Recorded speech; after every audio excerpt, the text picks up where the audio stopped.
Hello বন্ধুরা, সবাই কেমন আছো? আশা করি সবাই ভালো আছো। আমি ভালো নেই। আমাদের পাড়ার এই কালী মন্দিরের মূর্তি ভেঙে গয়না নিয়ে চলে গেছে। খুবই দুঃখের বিষয়। মানে ভিডিওটা করছি এই কারণেই, তোমরা সব জায়গাতে শেয়ার করে দাও, যাতে কেউ এরকম যেন আমাদের হিন্দু হিন্দু ধর্মকে নিয়ে নাড়াচাড়া না করে। খুব কান্নাকাটি হচ্ছিল যখন আমরা মায়ের মূর্তি গিয়ে এরকম ভাঙা অবস্থায় দেখলাম। মনটা পুরো কেঁপে উঠেছিল আমাদের।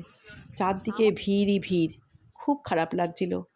তোমাদের কাছে মায়ের মূর্তি প্রথমেই শেয়ার করেছি। খুব জাগ্রত দেবীর মূর্তি ছিল। কি করে মানুষ এত সাহস পেল? তোমরাও কিন্তু খুব, তোমাদের পাড়ায় যদি এরকম কোনো মন্দির থেকে, খুব মন্দিরে এখন চুরি হচ্ছে, তোমরাও খুব সতর্ক থেকো তোমাদের পাড়ার মন্দিরগুলো নিয়ে, যাতে তোমাদের পাড়াতেও এরকম দুর্ঘটনা না ঘটে। সিসি ক্যামেরা হোক, যেভাবেই হোক, পাহারা বসিয়ে হোক, তোমরা কিন্তু নজরে রেখো। আমাদের জীবন থেকে যদি মা চলে যায়, আমাদের ভগবানরা সরে যায় এরকম করে আমাদের দিকে মুখ ফিরিয়ে, আমরা ভালো থাকবো না, কেউ আমরা ভালো থাকতে পারি না। সবাই ভালো থেকো, এই জন্যই ভিডিওটা শেয়ার করলাম, যাতে তোমাদের পাড়াতেও, তোমাদের জায়গাতেও যেন এরকম দুর্ঘটনা না ঘটে। আমাদের পাড়াতে এটা খুবই জাগ্রত দেবীর মায়ের মূর্তি ছিল। খুব মনটা খারাপ, তবুও তোমাদের কাছে ছোটো একটা ভিডিও শেয়ার করলাম, তোমাদেরই পাড়ার উদ্দেশ্যে, যাতে তোমাদের সঙ্গে এরকম দুর্ঘটনা না ঘটে।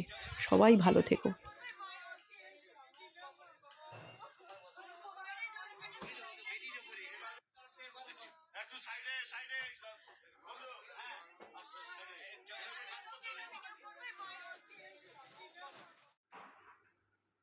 তুমি ভালো থেকো মা, প্রণাম নিও।